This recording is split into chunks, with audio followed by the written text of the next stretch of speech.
मैं तुम दोनों से बहुत प्यार करता हूँ और मैं नहीं चाहता कि तुम्हारे बीच लड़ाई हो। मैं अपने फर्स्ट किस को बर्बाद करने के लिए भी तैयार हूँ अगर उससे तुम्हारे बीच झगड़ा खत्म हो जाए। ये सुनकर दोनों लड़कियाँ एक दूसरे की तरफ देखती है और फिर रिंटारो को कहती है, अगर ऐसा है तो तुम उसे किस कर लो। मैं चाहती हूँ कि तुम्हारा फर्स्ट किस बर्बाद न हो। रिंटारो हैरान रह जाता है। दोनों लड़कियों को सच में उसकी फिक्र है। वो दोनों को गले लगाते हुए कहता है, अरे मुझे तो एक नया आइडिया आया है। दोनों हैरान होकर पूछती है, क्या? रिंटारो खुश होकर बोलता है, तीनों का एक साथ किस क्यों न हो, एकदम परफेक्ट फर्स्ट किस। रिंटारो की नई जिंदगी और भी मजेदार होती जा रही थी। उस दिन के बाद जब तीनों ने साथ में अपना पहला किस किया, सबके चेहरे शर्म से लाल हो गए, लेकिन वो पल उनके रिश्ते को और गहरा बना गया। अगले दिन लाइब्रेरी में रिंटारो, आकरी और इंदा साथ में होते हैं। आकरी एक कुकबुक ढूंढ रही होती है ताकि वो रिंटारो के लिए और भी टेस्टी खाना बना सके। वहीं इंदा एक किताब को लेकर उससे लड़ाई कर रही होती है जिसका नाम था winning a man through his stomach. रिंटारो हंसते हुए कहता है, अरे तुम दोनों को साथ में रहकर अच्छे से रहना चाहिए। आखिरकार तुम दोनों ने तो किस भी शेयर किया है। ये सुनते ही दोनों के चेहरे शर्म से लाल हो जाते हैं। रिंटारो किताबें देखने के लिए इधर उधर घूमता है और तभी एक नई लड़की से टकरा जाता है। उसके सामने आते ही उसे एक अजीब सी झंझनाहट महसूस होती है, जैसे वो भी उसकी किसी आत्मा का हिस्सा हो। लेकिन लड़की पीछे हट जाती है और रिंटारो देखता है कि वो तो लाइब्रेरियन है। लड़की कुछ नहीं बोलती बल्कि अपने हाथ में पकड़ी किताब के पन्नों की ओर इशारा करके बातें करती है। रिंटारो पहले तो कंफ्यूज हो जाता है। वो सोचता है कि शायद लाइब्रेरी में बात करना अलाउड नहीं है। वो इशारों में बताने की कोशिश करता है कि वो कोई मजेदार स्टोरी ढूंढ रहा है। लड़की भी इशारों में उससे सवाल पूछती है। रिंटारो आखिरकार बोल पड़ता है, तुम बात क्यों नहीं कर रही? लड़की मुस्कुराते हुए कहती है, तुम ही क्यों इशारों में बात कर रहे थे? रिंटारो समझ जाता है कि वो सिर्फ इशारों में बात करना पसंद करती है। वो उससे सिफारिश मांगता है कि कोई ऐसी रोमांटिक स्टोरी बताए जिसका एंड अच्छा हो। लड़की किताबें निकालने लगती है, लेकिन वो इतनी ज्यादा किताबें निकाल देती है कि रिंटारो के होश उड़ जाते हैं। वो लड़की शर्मिंदा होकर कहती है कि रिंटारो जो चाहे वो चुन ले, लेकिन रिंटारो कहता है कि वो सारी किताबें लेगा क्योंकि वो उसने उसके लिए चुनी है। जैसे ही रिंटारो उन्हें चेकआउट करने जाता है, उसे पता चलता है कि उसकी लाइब्रेरी कार्ड अभी तक तैयार नहीं हुई है। तभी लड़की अपनी खुद की पर्सनल बुक उसे ऑफर कर देती है। रिंटारो खुश होकर उसे ले लेता है और उससे उसका नाम पूछता है। लड़की अपना आईडी कार्ड दिखाती है जिस पर लिखा होता है शिजुका। रात में रिंटारो उस बुक को पढ़ता है। वो कहानी एक प्रिंसेस और उसके नाइट की होती है। नाइट उसकी सुरक्षा का वचन लेता है और यहाँ तक कि उसे एक ड्रैगन से भी बचाता है। दोनों एक दूसरे के करीब आ जाते हैं, लेकिन प्रिंसेस की शादी किसी और प्रिंस से तय हो जाती है। नाइट उससे मिलने भागता है, उम्मीद करते हुए कि काश वो अपने भाग्य को बदल पाते। रिंटारो उनकी साइड लेता है और चाहता है कि उनकी स्टोरी का हैप्पी एंड हो, लेकिन कहानी क्लिफ हैंगर पर खत्म हो जाती है। अगले दिन रिंटारो शिजुका को धन्यवाद देता है और देखता है कि वो उसके लिए उसी कहानी की दूसरी किताब भी लेकर आई है। वो खुशी खुशी उसे एक्सेप्ट कर लेता है, लेकिन सोचता है कि उसे भी शिजुका के लिए कुछ करना चाहिए। वो उसके लिए एक ड्रिंक खरीदता है और दोनों बाहर बैठकर उस किताब के बारे में बात करने लगते हैं। शिजुका बताती है कि वो उसकी फेवरेट बुक है और वो उसे इतनी अच्छे से जानती है कि किसी भी पंक्ति को सही तरीके से कम्युनिकेट कर सकती है। रिंटारो उसकी बातों से इम्प्रेस हो जाता है और कहता है, कमाल है, तुम इतनी अच्छी तरह से बात करती हो और मुझे खुशी है कि तुम ये नहीं सोचती कि मैं अजीब हूँ। शिजुका उदास होकर बताती है, असल में मेरे पास कभी कोई सच्चा दोस्त नहीं था। ये सुनकर रिंटारो को एक आइडिया आता है। वो उससे फिर से पहली किताब उधार मांगता है। अगले दिन शिजुका रिंटारो के लिए तीसरी किताब लेकर आती है, लेकिन रिंटारो कई दिनों तक दिखाई नहीं देता। वो स्कूल में इधर उधर घूमते हुए देखती है कि रिंटारो हाकारी और इंदा के साथ है। वो उसे देखकर खुश तो होती है, लेकिन थोड़ा दुखी भी। रिंटारो के चेहरे पर थकान साफ दिख रही होती है। हाकारी और इंदा उसकी नींद भरी आंखों को देखकर पूछती है, अरे इतनी नींद क्यों आ रही है तुम्हें? रात को क्या कर रहे थे? रिंटारो जम्हाई लेते हुए कहता है, बस थोड़ी सी बिजी था। ये सुनकर हाकारी हंसते हुए अचानक उसे किस कर लेती है और कहती है, लो ये मेरी एनर्जी है, अब फ्रेश महसूस करोगे। रिंटारो उसे गले लगाते हुए कहता है, तुम सच में मेरी एंजल हो। लेकिन इंदा को ये सब देखकर जलन होती है। वो कहती है, मेरे पास भी बहुत सारी एनर्जी है देने के लिए। वो भी उसे किस करने के लिए आगे बढ़ती है, लेकिन गलती से उसका माथा रिंटारो के माथे से टकरा जाता है। दूर से ये सब देखकर शिजुका समझ जाती है कि रिंटारो की गर्लफ्रेंड्स पहले से ही है और शायद इसलिए वो उसके लिए टाइम नहीं निकाल पाता। वो सोचती है कि बाकी लड़कियां उसे अजीब समझती है उसके बोलने के तरीके की वजह से। यहाँ तक कि उसकी माँ भी उसे बार बार कहती है कि वो नॉर्मल तरीके से बात किया करे। वो खुद से सोचती है, शायद कोई भी मेरे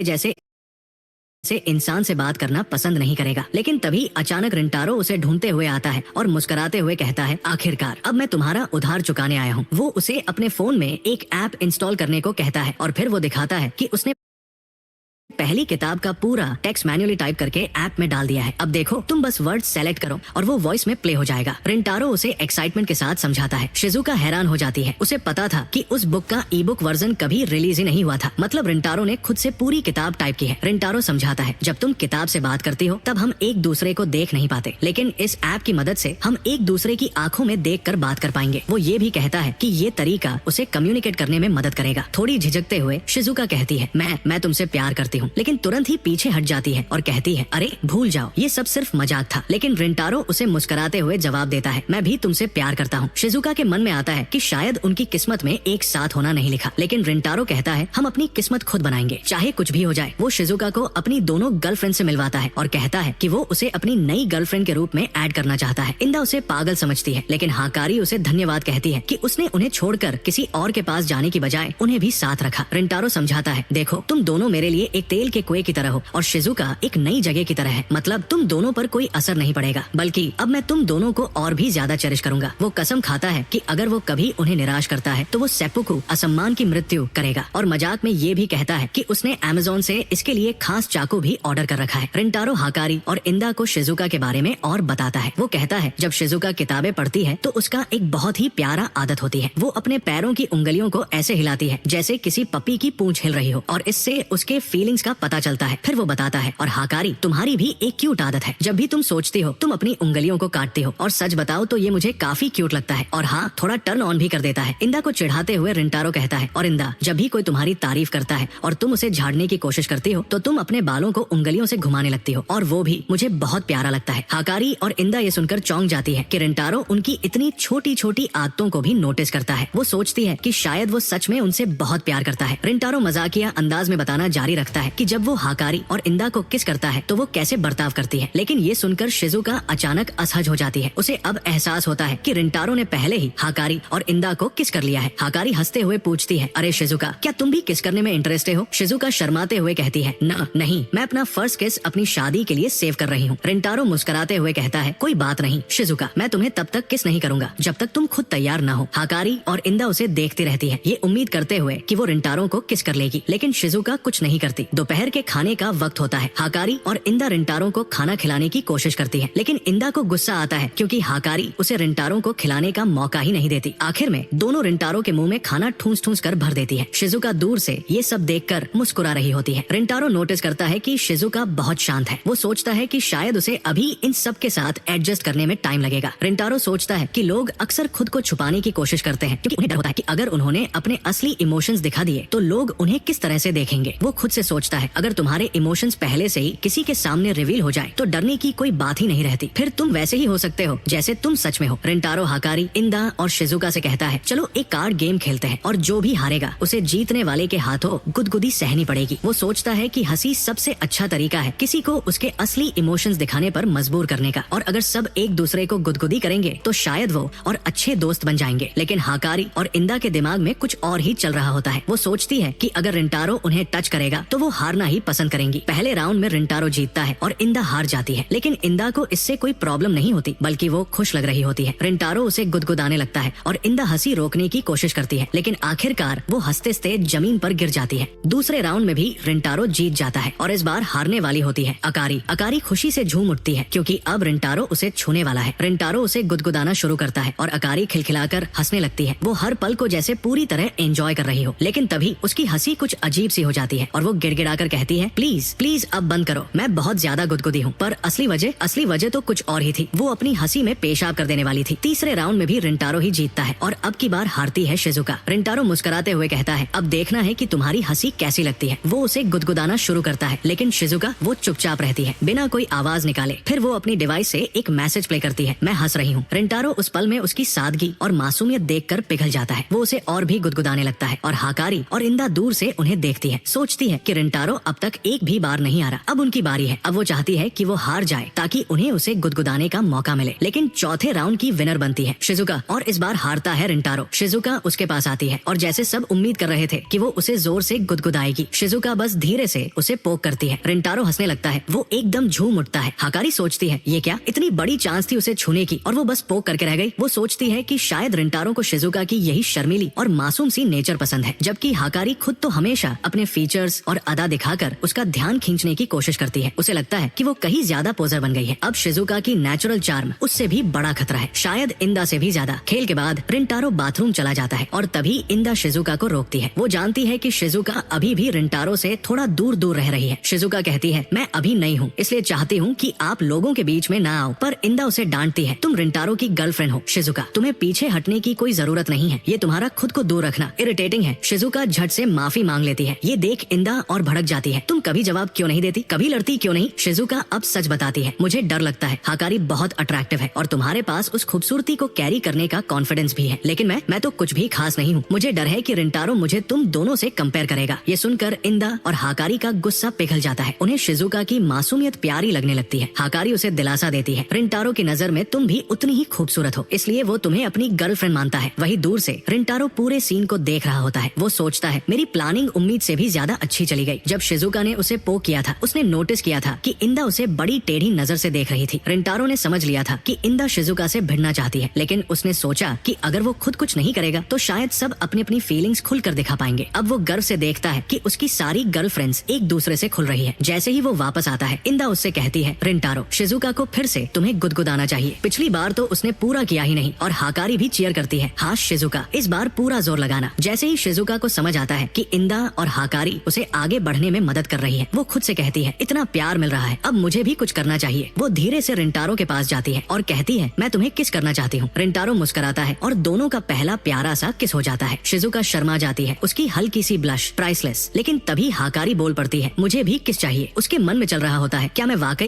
है, और दोनों का पहला प्यारा सा किस हो जाता है। शिजुका शर्मा जाती है, उसकी हल्की सी ब्लश प्राइसलेस। लेकिन तभी हाकारी बोल पड़ती है, मुझे भी किस चाहिए। उसके मन में चल रहा होता है, क्या मैं वाकई उसके लिए काफी हूँ। शिजुका तो इतनी प्यारी है और मैं, पर रिंटारो उसका माथा चूमता है और कहता है, मुझे मेरी हर गर्लफ्रेंड से प्यार है। हाकारी की आंखें चमक उठती है। अब बारी आती है इंदा की। रिंटारो पूछता है, तुम्हें भी चाहिए क्या? इंदा नकली एटीट्यूड में कहती है, नहीं तो मैं क्यों चाहूंगी, लेकिन चुपचाप उसकी ओर खिसकने लगती है। रिंटारो हंसते हुए कहता है, तुम बहुत क्यूट लगती हो जब शर्माती हो। इंदा गुस्से में उसे मारती है, थप थप थप, पर फिर धीरे से कहती है, ठीक है, मुझे भी चाहिए। और वो भी एक प्यारा सा किस पा जाती है। रिंटारो उन तीनों को देखता है और सोचता है, मैं इतने अद्भुत लोगों के लायक नहीं हूँ। लेकिन तीनों एक साथ कहती है, हमें भी यही लगता है तुम्हारे बारे में। अगले दिन क्लासरूम में रिंटारो की मुलाकात होती है एक नई लड़की से, नानो। वो उसे बताता है कि एग्जाम रिजल्ट लग चुके हैं, पर नानो कहती है, देखने की जरूरत ही नहीं है, मुझे पता है मैं पहले नंबर पर हूँ। कॉन्फिडेंस नहीं, ये तो सीधा एआई लेवल घमंड है। जैसे ही दोनों की आंखें मिलती है, एक झटका सा लगता है। रिंटारो सोचता है, ये तो मेरी सोलमेट हो सकती है। वो अपनी गर्लफ्रेंड्स के साथ रिजल्ट चेक करता है और हाँ, सबने अच्छे नंबर लाए हैं, लेकिन टॉपर नानो, परफेक्ट स्कोर। रिंटारो पूछता है, ये लड़की कौन है? गर्ल्स जवाब देती है, ये नर्ड क्वीन है, इसे कोई भी सवाल दो तुरंत जवाब मिलेगा। और अफवाह है कि ये इंसान ही नहीं है। बायोलॉजी क्लास में रिंटारो की जोड़ी बनती है नानो के साथ। वो देखता है कि नानो बिल्कुल अलग है, उसकी एलिगेंस, उसका तरीका, सब एकदम परफेक्ट। लेकिन जैसे ही असाइनमेंट शुरू होता है, वो टेक्स्ट बुक से जवाब कॉपी कर रही होती है। रिंटारो बोलता है, प्रोफेसर देख रहे हैं। नानो बेमन से माइक्रोस्कोप उठाती है, पर बजाय स्लाइड देखने के फिर से टेक्स्ट बुक देखती है। साइंटिस्ट ने पहले ही सब ढूंढ लिया है, मैं टाइम वेस्ट नहीं करती, वो कहती है। रिंटारो सोचता है, ये तो रोबोट है। लेकिन तभी वो एक स्लाइड काटते समय अपनी उंगली काट लेता है, खून निकलता है और वो उसे धोने चला जाता है। पर नानो उसे रोकती है और उसकी उंगली अपने मुंह में डाल लेती है। रिंटारो शॉक्ड। नानो बोलती है, सलाइवा एक नेचुरल डिसइंफेक्टेंट है, कोई जरूरत नहीं। रिंटारो सोचता है, क्या मैं सपना देख रहा हूँ? और ये सब देखकर इंदा का मूड बिगड़ जाता है। क्लास के बाद रिंटारो नानो को थैंक्स बोलता है, पर नानो कहती है, मैंने तुम्हें इसलिए नहीं रोका था, मुझे क्लीन अप में हेल्प चाहिए थी। वो नानो से कहता है, चलो बाहर चलते हैं, थोड़ा एक दूसरे को जाने। लेकिन नानो का जवाब, टाइम वेस्ट है, इससे कोई वैल्यू नहीं मिलेगी, ना करियर सुधरेगा ना फ्यूचर। रिंटारो सोचता है, जिंदगी का असली मतलब तो एंजॉय करना है। लेकिन नानो उसे एकदम ठंडा कर देती है, तुम्हें लगता है मजा ही मकसद है, तुम तो बस डिल्यूजनल हो। अब रिंटारो को शक होने लगता है, क्या ये सच में मेरी सोलमेट है? शाम को नानो अपने कमरे में अकेली बैठी होती है, लेकिन दिमाग में चलता है, मैंने उसकी मदद क्यों की थी? और फिर खुद से कहती है, क्या मुझे फीलिंग्स हो गई है? डिस्ट्रैक्टेड महसूस करती है तो ध्यान लगाने के लिए के एग्जैक्ट वैल्यू लिखना शुरू कर देती है। हाँ, वही 3.14159 वाला, लेकिन इन्फिनिट डिजिट्स तक। पूरा बोर्ड, कागज, दीवार सब भर जाते हैं, लेकिन वो फिर भी कहती है, दिस इज इनएफिशिएंट, मैं टाइम वेस्ट कर रही हूँ। अगले दिन नानो सीधी रिंटारो के पास जाती है, I love you, I want you to be my boyfriend. Rintaro का दिल तो खुशी से उछल पड़ता है, तो चलो आज डेट पर चलते हैं। पर नानो पल में जवाब देती है, नो, मैं तुम्हारे साथ कभी नहीं जाऊंगी। रिंटारो को लगता है, क्या ये प्रैंक है? लेकिन नानो कहती है, मैं फीलिंग्स को खत्म करना चाहती हूँ। रिलेशनशिप्स का मतलब शादी, फिर pregnancy, tin romance is meaningless. और फिर डिक्लेयर करती है, I will never go out with you. पर रिंटारो भी हार मानने वालों में से नहीं था। वो साफ साफ कहता है, आई लव यू, और मैं हार नहीं मानूंगा। वो उससे चांस मांगता है, बस कुछ दिन का मौका दो, मैं तुम्हें प्यार का मतलब समझाऊंगा। और फिर डेट होती है अम्यूजमेंट पार्क में। रिंटारो डिटरमिन होता है, मैं उसे दिखा के रहूंगा कि प्यार बेमतलब नहीं है। पर नानो फिर भी सोचती है, ये एक्टिविटी पॉइंटलेस है, हम ये सब क्यों कर रहे हैं? वो नोट करती है कि रिंटारो हाथ में इंस्टेंट कैमरा लिए घूम रहा है, ये डिवाइस डेटा रिटेन भी नहीं करता, बेकार है। रिंटारो कहता है, चीज। वो पूछती है, चीज क्यों बोलना है? फिर भी रिंटारो फोटो क्लिक कर लेता है, HOTD हाउ हाउस में एंट्री होती है। नानो कहती है गोस्ट्स एग्जिस्ट नहीं करते, डरने की जरूरत नहीं। जब डरावने लोग डराने आते हैं वो ठंडी आवाज में कहती है ये सब इंसान है, तो इसे हॉन्टेड हाउस नहीं ह्यूमन हाउस कहो। मीनवाइल रिंटारो अंदर से कांप रहा होता है जेंट कप राइड पर। नानो कप में घूमते हुए सोचती है जो भी इस राइड का इन्वेंटर है वो इनसेन है। लोग खुद को क्यों घुमवाते हैं, ये तो प्योर ब्रेन वॉशिंग है। नैनो देखती है चारों तरफ रास्ते और दीवारें, फिर कहती है किस बेवकूफ ने ये बनाया, सीधा रास्ता क्यों नहीं दिया। इस मेस ने तो सिर्फ लोगों की जिंदगी मुश्किल बना दी। मीनवाइल रिंटारो मेस में खोने के बहाने उसके और करीब आना चाहता है। FERIS wheel time. जैसे ही ऊंचाई बढ़ती है नैनो सॉफ्टली कहती है मुझे हाइट से डर लगता है। रिंटारो चुपचाप उसके बगल में बैठ जाता है और दोनों एक दूसरे का हाथ पकड़ लेते हैं, फिर निकालते हैं वो सारी इंस्टेंट कैमरे वाली फोटोज। नैनो धीरे से मानती है मजा आया, फिर भी कहती है but it was a meaningless day. लेकिन रिंटारो ने गेम पलट दिया। वो कहता है अगर बेकार था तो फोटो जला देते हैं। नैनो चौंकती है, कैमरा तो कोई डेटा सेव नहीं करता, अगर ये जल गए तो कुछ भी नहीं बचेगा। वो भागकर फोटो छीन लेती है और तभी रिंटारो मुस्कुराकर कहता है तुम डर गई थी क्योंकि तुमने कुछ वैल्यूबल पा लिया था। नैनो की आंखों से आंसू गिरने लगते हैं। वो आंसू पोंछती है और बोलती है आई डिसइंफेक्टेड बिफोर रिटर्निंग। रिंटारो मन ही मन क्या फिर से सलाइवा से साफ करेगी। नैनो बिना एक्सप्रेशन बदले कहती है I wash it and then the moment. Nano धीरे से कहती है I want you to be my boyfriend, क्योंकि अब मैं और मीनिंगफुल मोमेंट्स तुम्हारे साथ बिताना चाहती हूँ। रिंटारो सॉफ्टली कहता है आई लव यू और नैनो उसे किस कर देती है, फिर कहती है now fulfil my desires by any means necessary. Rintaro अंदर से mission failed, no wait mission complete. अब बारी है ग्रैंड एंट्री की। रिंटारो बाकी गर्लफ्रेंड से कहता है ये है नैनो मेरी नई गर्लफ्रेंड। सरप्राइजिंगली कोई ऑब्जेक्शन नहीं करता। रिंटारो खुश होकर फिर से कहता है थैंक्स गर्ल्स, अगर मैंने नैनो का दिल दुखाया मैं सच्ची में सेपुकू कर लूंगा। नैनो कैजुअली बोलती है poison would be more effective and now planning time. Akari घूरते हुए बोलती है तुम मेरे बिना थीम पार्क जाना चाहती हो। जलन के मारे कहती है नेक्स्ट ट्रिप वाटर पार्क, मुझे भी बीच एपिसोड चाहिए।